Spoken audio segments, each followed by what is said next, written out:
जब हम अदालत की बड़ी बड़ी शानदार इमारतों को देखते हैं तो एक विश्वास जगता है, न्याय का विश्वास।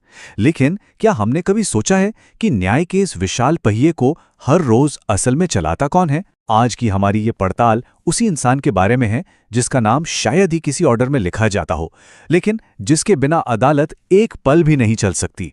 वो है बेंच क्लर्क। और यही तो वो पहेली है जो बेंच क्लर्क के काम को समझाती है। वो इतना जरूरी है फिर भी पूरी तरह से अदृश्य। एक ऐसा इंसान जो पूरे सिस्टम की रीढ़ की हड्डी है, पर जिसका होना अक्सर नजरअंदाज कर दिया जाता है। तो आइए आज इसी अदृश्य पहरेदार की दुनिया में थोड़ा और गहराई से झांकते हैं और समझते हैं कि कैसे वो सिर्फ एक क्लर्क नहीं बल्कि पूरी न्यायिक प्रक्रिया का एक अनकहा अनसुना गार्डियन है। सोचिए जरा, उनका दिन तब शुरू होता है जब सूरज भी नहीं निकला होता, और उनके कंधों पर सिर्फ फाइलों का वजन नहीं होता।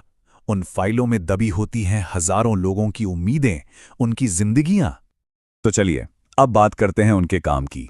एक ऐसा काम जिसका सच में कोई अंत नहीं है। ये सिर्फ कागज नहीं है, ये एक कभी ना खत्म होने वाली जिम्मेदारी का बोझ है।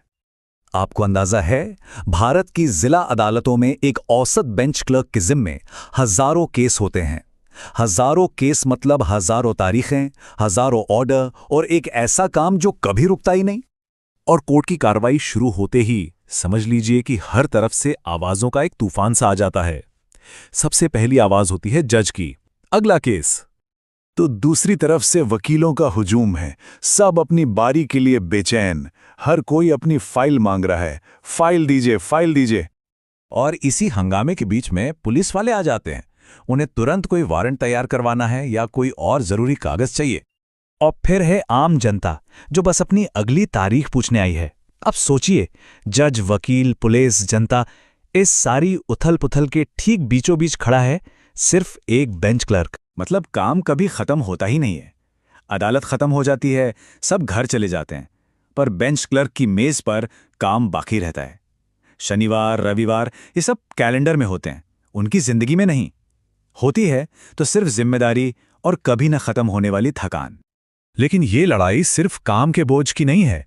ये लड़ाई है उस सिस्टम से मिली निराशा की, जिसने अपने ही लोगों से किए वादे तोड़ दिए। साल 2003 में एक उम्मीद की किरण दिखी थी, जस्टिस शेट्टी कमीशन के रूप में। इस कमीशन ने सिफारिश की थी कि कोर्ट स्टाफ को बेहतर सैलरी, प्रमोशन, सुरक्षा और काम करने के लिए बेहतर माहौल दिया जाए। लेकिन हुआ क्या? आज 2 दशक से ज्यादा हो गए हैं और वो सारी सिफारिशें वो बस फाइलों में ही दबी रह गईं। एक उम्मीद जगी थी, पर वो भी सिस्टम की धूल में कहीं खो गई। और सबसे बड़ी ट्रेजेडी तो ये है कि इनकी अपनी फाइल, इनके अपने हक की फाइल हाई कोर्ट और राज्य सरकार के बीच फुटबॉल बनी हुई है। हाई कोर्ट कहता है भर्ती करना स्टेट का काम है, और स्टेट गवर्नमेंट कहती है कि आर्टिकल 235 के तहत सारा कंट्रोल तो हाई कोर्ट के पास है। इस पिंग पोंग के खेल में पिस्ता कौन है? वही कोर्ट का स्टाफ।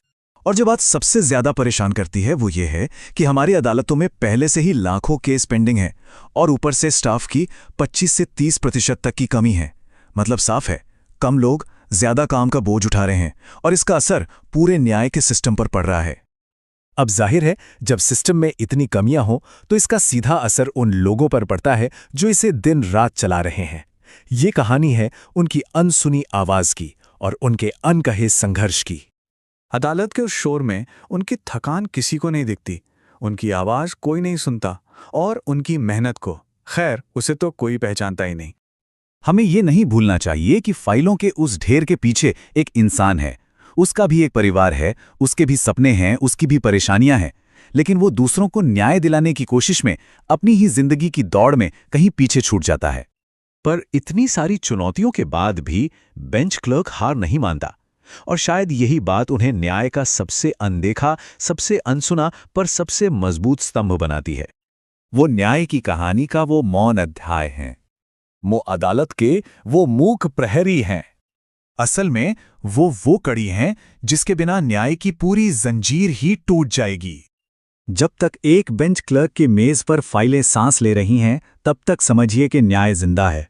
पर एक सवाल तो मन में उठता है कि जो लोग न्याय को जिंदा रखे हुए हैं, क्या उनके साथ कभी न्याय हो पाएगा?